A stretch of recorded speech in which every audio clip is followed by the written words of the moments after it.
What's good, my credit fiends? Today, there's a lot of people that don't know what credit is, why it's important, and I'm here to let you know because we can't be letting you guys get left behind. You know what I'm saying? We over here stacking those plays, and there's a lot of people getting left behind.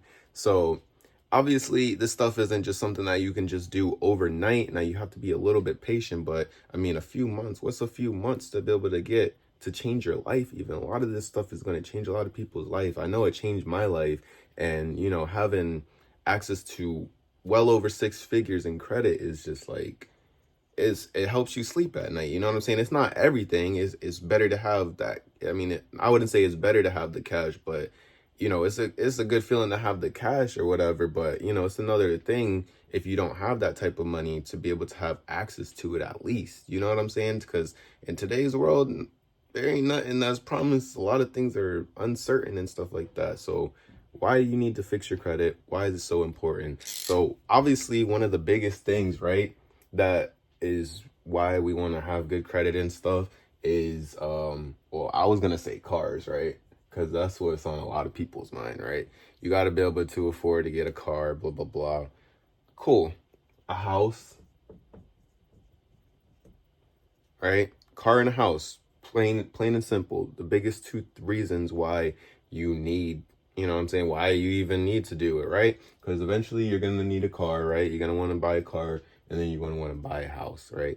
Okay, the next thing is, this is getting a little bit more technical, but I'm going to explain it. Don't worry, I'm not going to leave anybody behind. All right, so the next thing why you want to build your credit up and have a good credit score, of course, is your interest rate.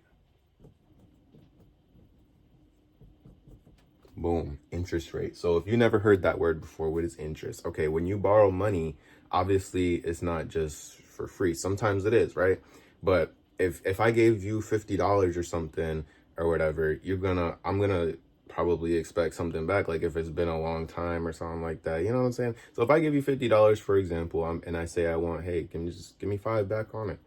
That's interest essentially. So the better your credit score, the lower your interest rate is more than likely going to be. Once you get to a certain point, I mean, yes and no, but you got to have obviously like history and blah, blah, blah, blah, blah. But most of the time, your interest rate is going to be really good if your credit is good. And it makes a heck of a lot difference. You're going to have more money in your pocket, and that's what you want, right? So cars, house, interest rate. Okay, what if you're, what I'm saying, you don't care about cars? What if you don't care about a house? What if you don't care about interest rate? Like I said before, having that access just in case something goes wrong. There's a lot of things that happen in these days. A lot of people don't even have, I mean, I'm sure you might be one of them, not even to throw, like, you know what I'm saying, not to even say nothing like that, but a lot of people don't even have $1,000 in emergency. But if you got access to credit, well, now if there is an emergency, it's an emergency, right? So, boom.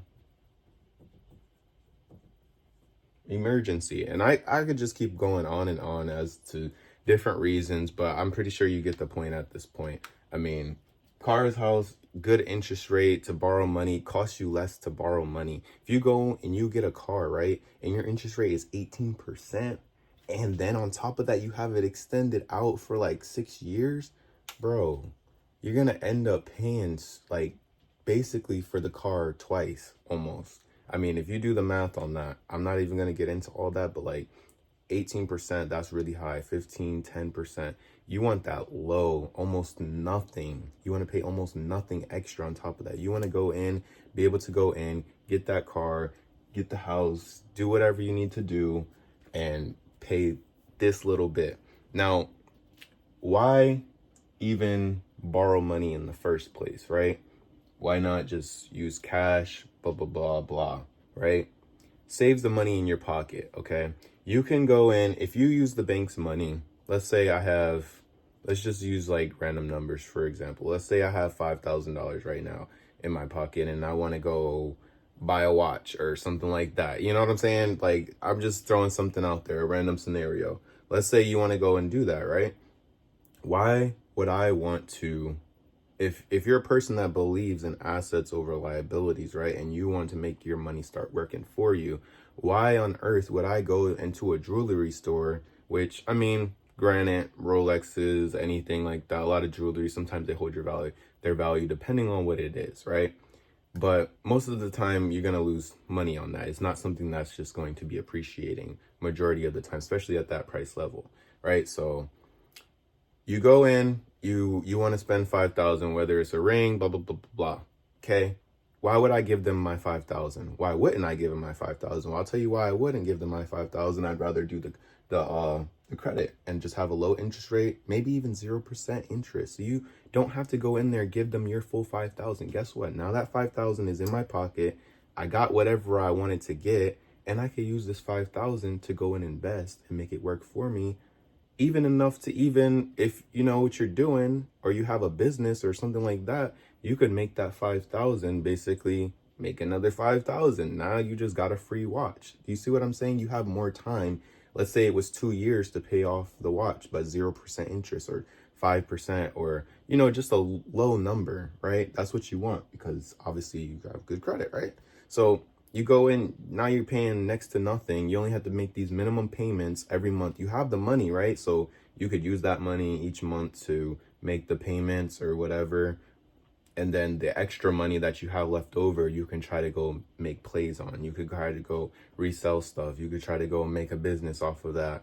Or you could throw it in the stock market, try to do something on that. Do you get where I'm coming from now? You're putting more money in your pocket no matter what you do whenever it comes to credit, because of your interest rate. Your interest rate is low, so you're saving thousands, hundreds of dollars on cars, on your house. I mean, look at the interest rates now on houses. They've gone up so much that if you were to do just a regular mortgage, like how you would do a 30-year mortgage, you're almost paying $1 million for like what, like a $300,000-$400,000 house. It's crazy. But normally, obviously, when rates start coming down, let's say you had a bad credit score. Well, you would already been doing that because your credit is so bad. But you have good credit. Now you get like that 4%, 3%. Now you're saving a lot more than if you had terrible credit. You get where I'm coming from. You can now use that extra money to either save, you know what I'm saying, build that emergency fund finally, or you can use that money to work for you, whether that's crypto, stocks. You see, I got the Bitcoin hat. I'm a huge crypto fan. Whether that's investing in the business, just using that money to work for you, right? So that's why credit is so important. That's why I try to get on people about building their credit and doing these things. I mean, you have something come up and you need to pay for it. You have all this available credit. It's not going to affect anything. Your credit score is not going to drop. You're not going to be able to not get approved for anything because you have all this outstanding debt. It's not going to matter because of how much available you have. Now, I'll have to get more into that on a different video. That's getting into utilization and all that stuff, the credit details. But essentially, you need credit to be able to save your money. It's as simple as that. Hope you guys enjoyed this video, giving you guys this sauce or whatever, you know what I'm saying, is for all my credit fiends, because I'm a credit fiend, man. Ever since I started learning about this stuff and basically like just having access to large amounts of money, right? Having high limit credit cards, things like that. It's addicting. Like they're just giving you money essentially to be able to use. I mean, you know, you gotta pay it back, but you know what I'm saying, you bust a play real quick, you ain't gonna be able to pay it back. So just try it, you know what I'm saying? You only live once. Why wouldn't you want to have access to cars, houses, low interest rates to save money? Something happens, you could pay for it. You want to go on vacation, you can do that. You know what I'm saying? You're not paying an arm and a leg. You might even get perks because you have access to these better credit cards. Now you have getting these points and these perks. If you're a frequent flyer, you know what I'm saying, you're spending a large sum amounts of money. Like, I'll even throw some more sauce, like certain cards you can use for everyday purchases, right? And you're going to start accumulating points and stuff like that. That's another reason why you wouldn't just want to pay cash, because they're basically giving you free money. You pay that off by the end of before your statement comes out or before everything's due. You pay the account in full. You don't owe any interest. Now, obviously, it's going to depend on the account. Some of them charge daily interest, right? I know Navy Fed just told me they was about to start charging daily interest rates. But yeah, a lot of them you pay it off in full by the end of the month. Now you just got racked up all these points for using this on your bills, right? Like you're getting 5% off your bills and stuff. It don't seem like a lot, but it adds up. You know what I'm saying? You could use that for other things, your toothpaste. Now you don't have to pay for smaller things. You see what I'm saying? It starts adding up. So just listen, watch these videos, man. I'm about to start dropping these videos on what credit is, like getting into the nitty gritties and stuff. Go through these videos. You know what I'm saying? It's not boring. It's going to help you out in the long run. I'm telling you. You do this, you don't do this, you're going to regret it. I'll catch you later, credit fiends. Hey, be fiending for that credit.